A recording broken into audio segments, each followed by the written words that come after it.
ಬಾಗಲಕೋಟೆ ಜಿಲ್ಲಾ ಕಾಂಗ್ರೆಸ್ ಕಚೇರಿಯಲ್ಲಿ ಬಿಜೆಪಿಯ ಮಾಜಿ ಶಾಸಕ ಡಾಕ್ಟರ್ ವೀರಣ್ಣ ಚರಂತಿಮಠ ಅವರ ಸಹೋದರ ಮಲ್ಲಿಕಾರ್ಜುನ ಚರಂತಿಮಠ ಹಾಗೂ ಬಾಗಲಕೋಟೆ ಯುವ ನಾಯಕ ಸಂತೋಷ್ ಹೊಕ್ರಾಣಿ ಕಾಂಗ್ರೆಸ್ ಪಾಳಯದಲ್ಲಿ ಪ್ರತ್ಯಕ್ಷಗೊಂಡಿದ್ದಾರೆ.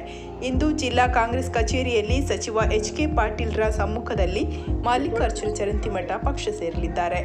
ಕಳೆದ ವಿಧಾನಸಭೆ ಚುನಾವಣೆಯಲ್ಲಿ ಬಿಜೆಪಿಯ ಬಂಡಾಯ ಅಭ್ಯರ್ಥಿಯಾಗಿ ಬಿಜೆಪಿಯ ಮಾಜಿ ಶಾಸಕ ಡಾಕ್ಟರ್ ವೀರಣ್ಣ ಚರಂತಿಮಠ ಅವರ ವಿರುದ್ಧ ಸ್ಪರ್ಧಿಸಿದ್ರು.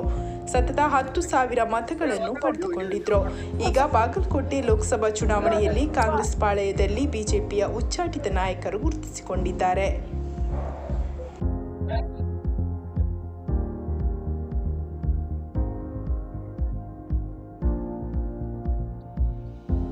ಪೂರ್ಣ ರಾಜ್ಯವನ್ನ ಪ್ರವಾಸ ಮಾಡಿಲ್ಲ. ನಾನೇನು 4-8 ಕ್ಷೇತ್ರಗಳಲ್ಲಿ ಹೋಗಿದ್ದೇನೆ, ಚುನಾವಣಾ ಪ್ರಚಾರದಲ್ಲಿದ್ದೇನೆ.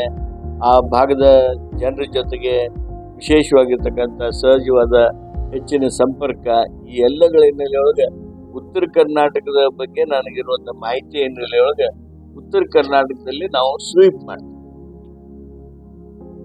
ರಿಹ್ಯಾಬಿಲಿಟೇಷನ್ ಆ್ಯಂಡ್ ಅಕ್ವಿಜೇಷನ್ ಏನು ಮಾಡಲಿಲ್ಲ, ಪೇಮೆಂಟ್ಸ್ಗಳನ್ನು ಮಾಡಲಿಲ್ಲ. ಅದರ ಜೊತೆಗೇನೆ ಇವತ್ತು ಡೆವಲಪ್ಮೆಂಟ್ ವರ್ಕನ್ನು ಸ್ಟಾಪ್ ಮಾಡಿಬಿಟ್ಟಿದೆ. ಆದಾಗ್ಯೂ ಕೆಲವು ಸಾವಿರ ಕೋಟಿ ರೂಪಾಯಿಯ ಡೆವಲಪ್ಮೆಂಟ್ ಆಗಿದೆ. ಅದಕ್ಕೆ ನೀರು ತರಬೇಕು ಅಂತಂದ್ರೆ ಗೆಜೆಟ್ ನೋಟಿಫಿಕೇಶನ್ ಆಗಬೇಕು, ಕೇಂದ್ರ ಸರ್ಕಾರದ ಕೆಲವು ಅತ್ಯಂತ ಮಹತ್ವದ ಆದೇಶಗಳನ್ನು ಮಾಡಿಸ್ಬೇಕು ಅಂತೇಳಿ ಪ್ರಯತ್ನ ಮಾಡಲಿ. ಹಾಗಾಗಿ ಇವತ್ತಿ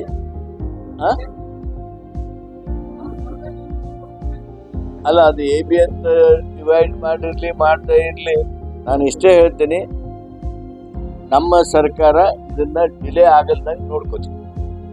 ಬಸ್ ಇದ್ನ ಇಚ್ಛೆ.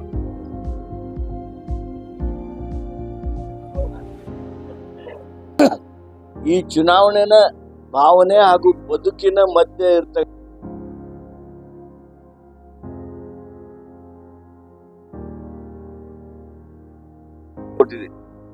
ಅವರು ಭಾವನೆಗೆ ಒತ್ತು ಕೊಟ್ಟಿದೆ.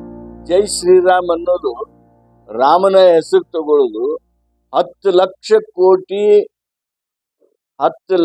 ಕೋಟಿ ಶ್ರೀಮಂತರ ಸಾಲ ಮನ್ನಾ ಮಾಡೋದು. ಇದು ಬಿಜೆಪಿಯವ್ರದ್ದು ಶೈಲಿ. ಯಾರಿಗೆ ಬಡವ್ರಿಗೆ ಏನಾರ ಅನುಕೂಲ ಮಾಡಿ ಅವರು ಜೈ ಶ್ರೀರಾಮರಲ್ಲಿ, ಜೈ ಹನುಮಾನರಲ್ಲಿ, ಏನರ ಅಲ್ಲಿ ದೇವರ ಹೆಸರು ತಗೊಂಡು ಪ್ರಮಾದ ಮಾಡುವಂತ ಪ್ರವೃತ್ತಿ ಯಾರಿಗಾರ ಇದ್ರೆ ಅದು ಬಿಜೆಪಿ ಅವರು. ವಿಕೃತ ಮನಸ್ಸು ಇವತ್ತು ಒಂದು ಅಮಾನವೀಯವಾಗಿರ್ತಕ್ಕಂಥ ಕೊಲೆಯನ್ನ ಹುಬ್ಬಳ್ಳಿಯಲ್ಲಿ ಮಾಡಿರುವಂತ ಮಾಹಿತಿ ನನಗೆ ಲಭ್ಯ ಇದೆ. ಅತ್ಯಂತ ದುರ್ದೈವದ ಘಟನೆ. ಈ ರೀತಿಯಾಗಿರ್ತಕ್ಕಂಥ ಘಟನೆಗಳು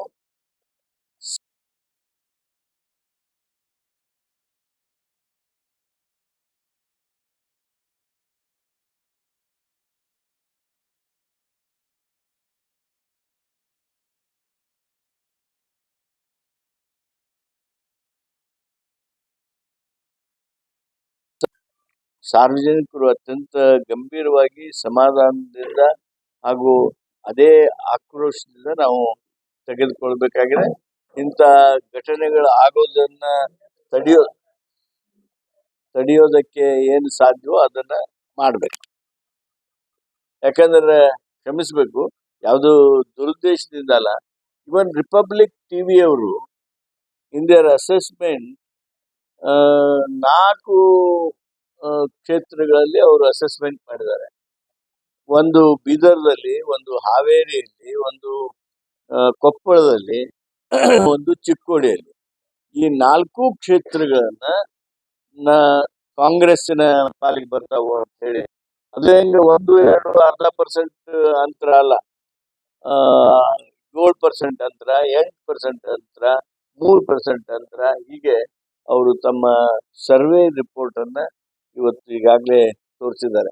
ಅಷ್ಟೇ ಈಗಾಗಲೇ ಬಹಳಷ್ಟು ದೊಡ್ಡ ಪ್ರಮಾಣದೊಳಗೆ ಕೇಂದ್ರ ಮಟ್ಟದೊಳಗೆ ಅಂದ್ರೆ ರಾಷ್ಟ್ರ ಮಟ್ಟದೊಳಗೆ BJP will not cross. BJP and its allies will not cross 200 ಅಂತ ಹೇಳಿ ಬಂತು. ಒಂದು ದಿವ್- ಒಂದ್ ಒಂದ್ ಒಂದು ಒಂದು ದಿವಸ ಪೂರ್ಣ ಅದು ಟಿವಿ ಒಳಗೆ ಬಂತು. ಅದನ್ನ ಈಗ ನಿಲ್ಸಿದ್ದಾರೆ. ಮಾಲಕರ ಕೈವಾಡ ಅದು ನಿಂತಿದೆ ಅದಷ್ಟೇ. ಏನಂದ್ರೆ